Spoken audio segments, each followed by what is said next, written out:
Hello and welcome to A Priest Abroad. I'm on my phone at the moment. Somebody didn't charge their GoPro, so this is going to prove interesting. The point of today really is to test a little thingamajig, and the little thingamajig is a thermometer to test the water. The reason why I want to do it is because I intend to swim all through the year, including winter, and I wanted to get some ambient temperature for outside the water and inside the water. I've already done outside. I'm just about to go in and see what the water temperature is. We're in the back end of August. It's not that cold. It's fairly overcast, beginning to feel autumnal, and it is reasonably warm outside. I'm not expecting the water to be too cold, but I shall be back shortly. Okay, I'm in the water. Let's see what the thermometer says. Well, frankly, that doesn't seem very cold at all. 18.1. Not sure what that is in real money. But anyway, it's only a few degrees colder than the ambient temperature outside of the water.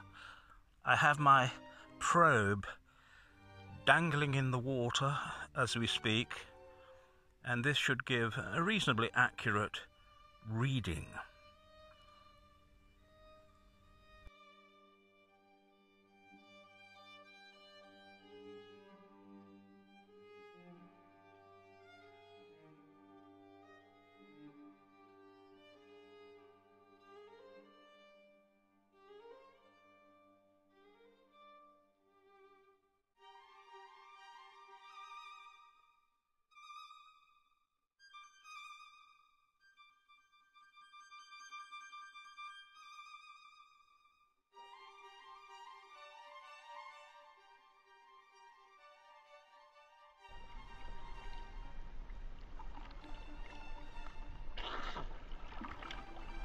When you swim, you feel your body for what it mostly is, water, and it begins to move with the water around it.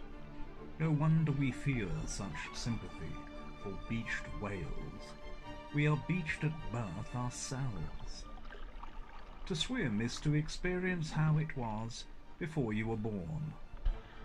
Once in the water, you are immersed in an intensely private world, as you were in the womb. The amniotic waters are both utterly safe and yet terrifying, for at birth anything could go wrong, and you are assailed by all kinds of unknown forces over which you have no control. This may account for the anxieties every swimmer experiences from time to time in deep water. A swallow dive off the high board into the void is an image that brings together all the contradictions of birth. The swimmer experiences the terror and the bliss of being born. So swimming is a rite of passage, a crossing of boundaries, the line of the shore, the banks of the river, the edge of the pool, the surface itself. When you enter the water, something like metamorphosis happens. Leaving behind the land, you go through the looking-glass surface and enter a new world, in which survival, not ambition or desire, is the dominant aim. The lifeguards at the pool or the beach remind you of the thin line between waving and drowning.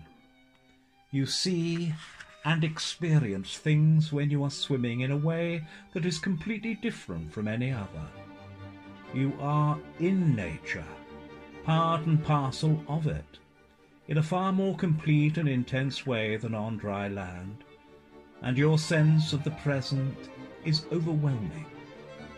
In wild water you are on equal terms with the animal world, and around you in every sense on the same level.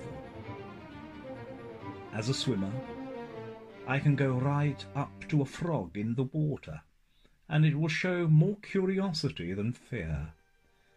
The damsel flies and the dragonflies that crowd the surface of the moat pointedly ignore me, just taking off for a moment to allow me to go by and then landing again in my wake. Natural water has always held the magical power to cure. Somehow or other it transmits its own self-regenerating powers to the swimmer. I can dive in with a long face and what feels like a terminal case of depression, and come out a whistling idiot. There is a feeling of absolute freedom and wildness that comes with the sheer liberation of nakedness as well as weightlessness in natural water, and it leads to a deep bond with the bathing place.